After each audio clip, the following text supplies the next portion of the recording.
Example 14, finishing up the notes here. All right, so here's a little fact. It says the integral from 0 to pi of sine of x with respect to x equals 2. Now, before we look at the graph, 2 represents for sure the net accumulation from 0 to pi. But could that also represent an area? Yes, why?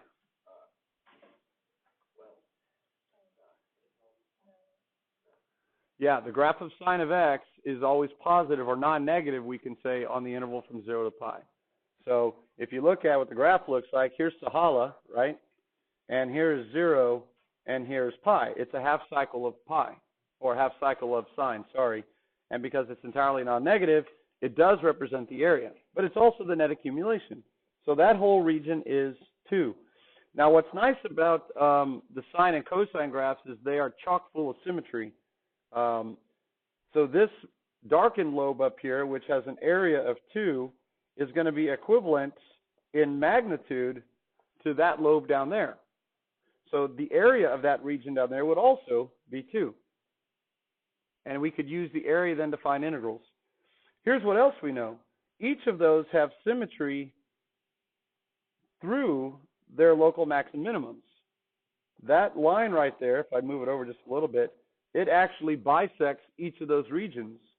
And so there's symmetry on either side, so we could then say, if we needed to, that each of those are going to be 1. And of course, we divide it in half, that would be at pi halves. So essentially, as we rotate on a sine or a cosine graph, plain old sine or cosine, every quarter cycle, we're picking up or losing an additional 1 unit of accumulation, right? Plus 1, minus 1, plus 1, plus 1, whatever. That's kind of good to know.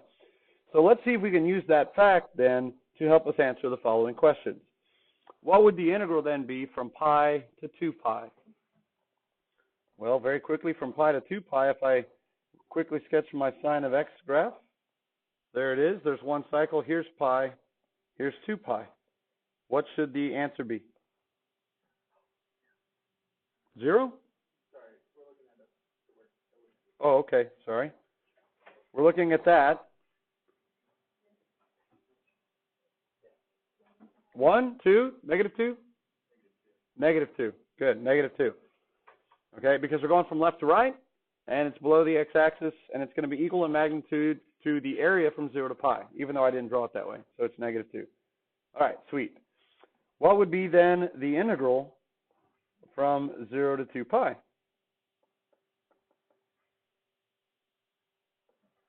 You have all this up here, then you have all that down there. We're finding the integral, which is the net accumulation. Everything we gain from 0 to pi, what happens from pi to 2 pi? We lose it, right? So it's going to be 0. Now that's kind of an interesting idea right there, because of the symmetry. Everything that we gained, we lost to the exact amount from 0 to 2 pi, or from pi to 2 pi. Okay, so that's 0. How about from pi to pi halves? Well, here's pi, and here would be pi halves. What would the answer be? We're going from right to left, and it's above, so it's going to be the opposite of what it normally is. It's actually going to be a negative number, and we're only going on a half of the lobe, so remember we said the half lobe is 1 unit, so it should be negative 1. Yeah, negative 1. Okay, part D, 2 plus sine of x. Oh boy, from 0 to pi. Well, that plus 2 just picks the graph up and shifts it up 2 units. But if you want to think about it like this, remember we said yesterday with the properties, we could separate the 2 terms and give them each their own integral. Like that. And now we can evaluate them separately. Sine of x from 0 to pi, of course, is what? 2. And we talked about yesterday a couple of ways we can evaluate the integral of a constant. It's just going to be the constant times the width, which from 0 to pi is pi minus 0. So it ends up being 2 plus 2 pi. You could even integrate too if you want, and then evaluate it from 0 to pi using the shortcut rule that we technically don't know. So splitting it up and then using the symmetry or what was given and then evaluating the second part. All right, here's another one. Using the properties, we have 2 sine of x. Now, if you think of the graph of 2 sine of x, here's what's interesting about it. Here would be the graph of plain old sine of x. When you multiply it by 2, you're actually making the amplitude twice as big, and now it's going up to 2 and down to negative 2. And I want to know what the integral is from 0 to pi. If I know that this region down here is 2, what would this region be if I stretch it vertically by a factor of 2?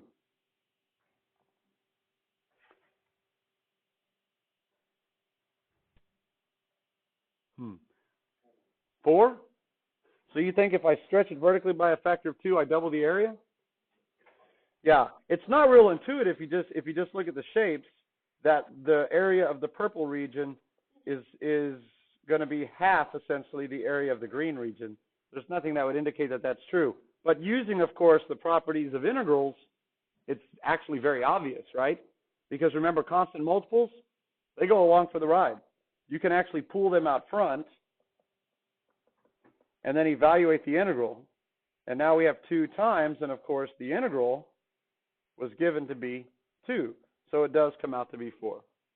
So geometrically, not real obvious, but using the properties of integrals, very, very easy. Good. So twice as tall does make the area twice as big. All right, coming over here. Oh, we got sine of x minus 2. What does that do to the graph of sine?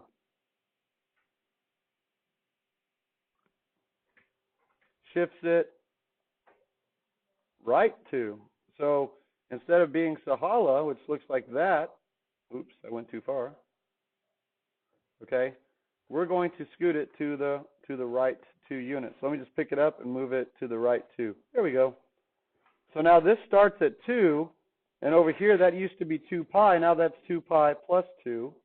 This used to be pi. Now it's pi plus 2. We're just moving everything over 2 units. So there's the graph of sine of x minus 2. Now I'm integrating from 2 to pi plus 2. Oh, James, what is it?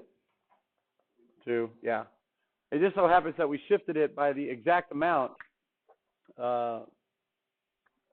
that we were now evaluating over the new interval. Here's another way to think about it, and this gets into the idea of u-substitution. We're going to be using u as a temporary variable to take the place of some function that might be multiple terms, multiple factors, in general, something kind of ugly.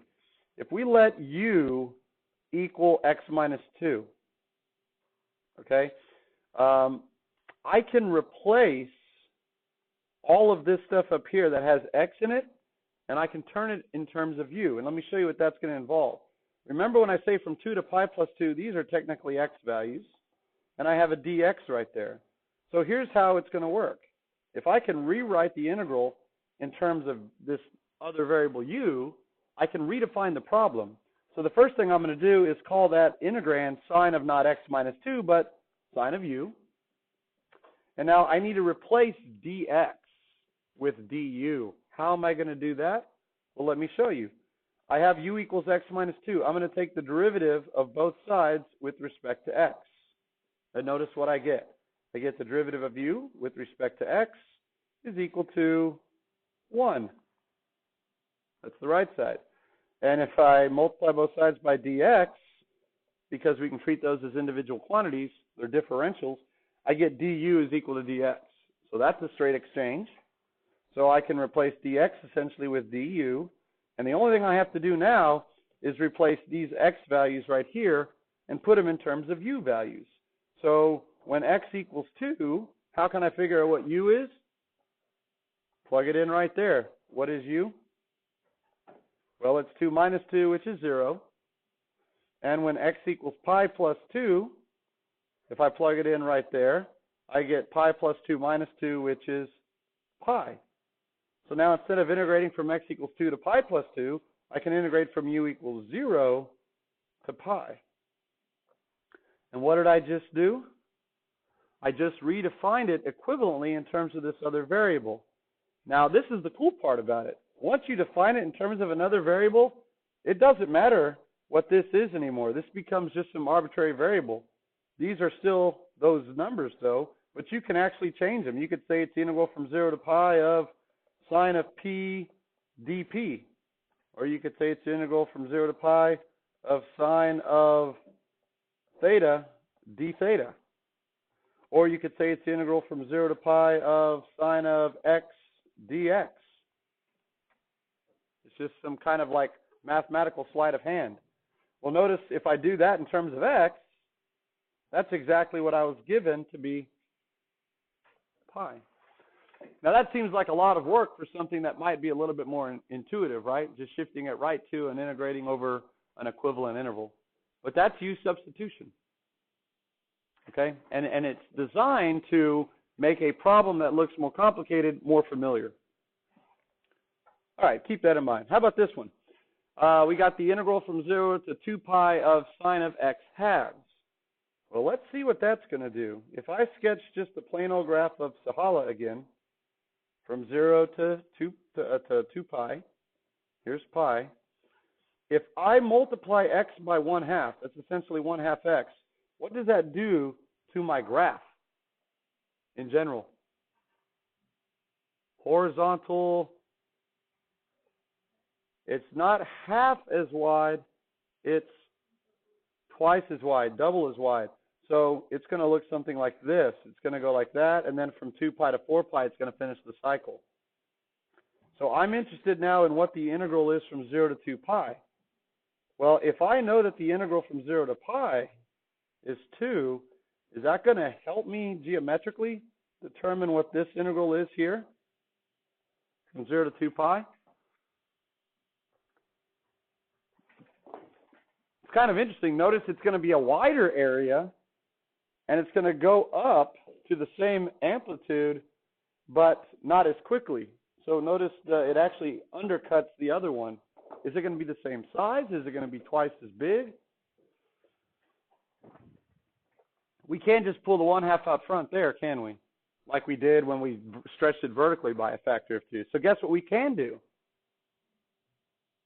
We can do u-substitution.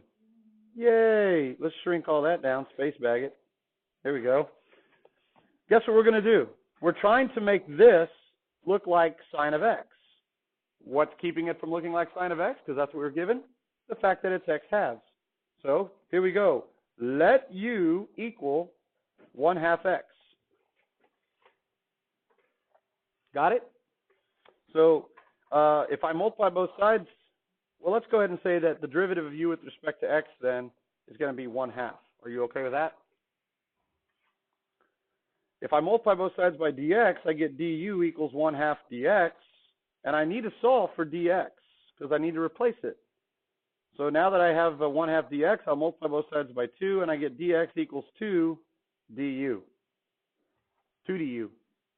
So now I'm ready to start replacing it. This integral equivalently becomes sine of, and instead of x halves, we call that u. Now dx becomes a 2 du, and the only thing I have to do now is replace my intervals of integration. That's what we call them. Because 0 and 2 pi, those are still x values. So I just need to change them to u values. So when x is 0, what is u? That sounds like horrible grammar, doesn't it? What is u? Plug in a 0 here for x, and you get u is 0. It's a motivational speech, right? U is 0. U is 0. Plug in a 2 pi. When x is 2 pi, u is pi. Wow, great motivational speech. U is 0, u is pi. Thank you, I'm out of here. On to the next speech. Okay, so we've rewritten it now, and of course I can pull the 2 up front because it's a constant multiple. And at this point, once you have it changed in terms of u, you could put it back in terms of any variable you want, like x. because we redefine it. As long as these match, it's the same. Now, notice what we did. We wrote it in terms of something else that was recognizable. What is that going to equal? 2, right, times the 2 that's out front. Now we get 4. So it turns out that by stretching it horizontally by a factor of 2, even though the height's the same, it does, in fact, double the area, equivalently to stretching it vertically. So that u-substitution almost seems like some type of mathematical magic trick, okay? And it can be useful later on when we're integrating, when we're anti-differentiating complex integrands. Okay, so there's your intro to u-substitution. Now back to just plain old sine of x. Now back to our regular program. The integral, hello, Juan. We started without you. And there was a quiz that we took. Okay, what would be the integral from negative pi to pi?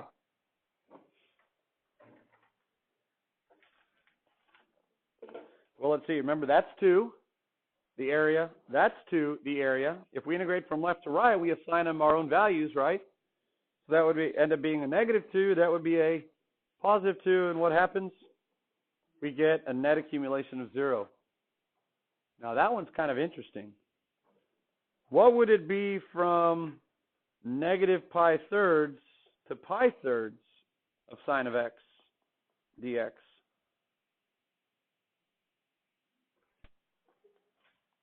Zero, right? It would be a slightly different interval, right? Pi thirds might be right here, negative pi thirds and pi thirds. But notice whatever that is, it's going to be equal in magnitude to that, but opposite in sign. And so it should also be 0. How about this one? The integral from negative 42.7 pi to positive 42.7 pi of sine of x.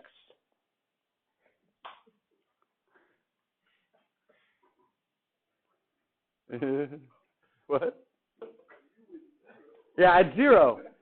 I don't know where negative 42.7 pi is, but I do know that I am integrating on a symmetrical interval. And sine of x is what type of function, Schroeder? Even, odd, or neither? Even so, you call it even. It still is what?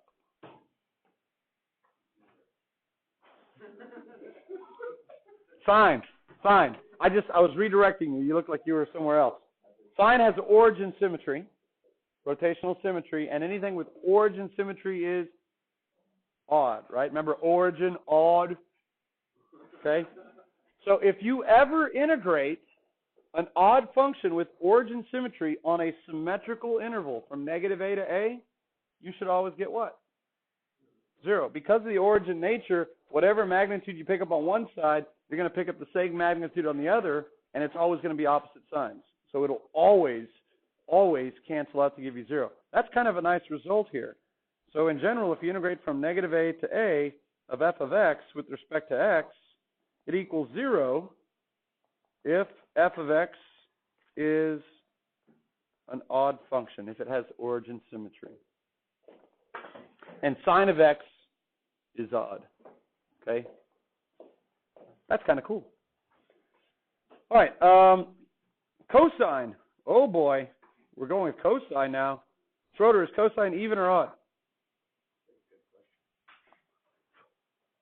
Just rewind your answer.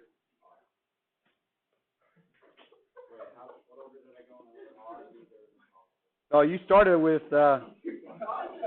you started with even. Cosine's an even function. It has y-axis symmetry. Can you say the same thing about an even function if you integrate on a symmetrical interval? Is it going to cancel? Not necessarily. It might, depending on what these lobes are, but in general, it's going to double what it does on half of the interval. Now, we're looking at cosine from 0 to pi. So here's 0, and here's pi. Well, remember, cosine and sine are symmetrical to each other. So in this case, what's the area of this region? It's a half lobe. It's 1. What's the area of this region? It's 1, but because it's below, we're going to assign a negative to it. And so those do, in fact, cancel to give you 0. There we go. And then finally, the last one, the integral from 0 to 2 pi. Well, 2 pi is going to be over here. So that's a full cycle of cosine. 0? Good, because this cancels right here with this, and this one cancels with that one. Excellent.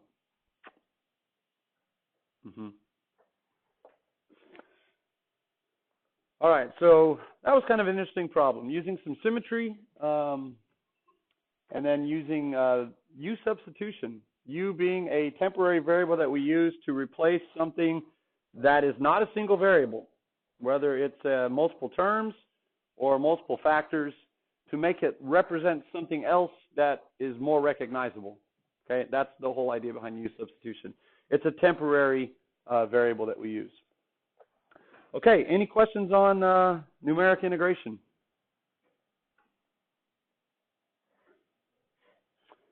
All right, any questions from the worksheet?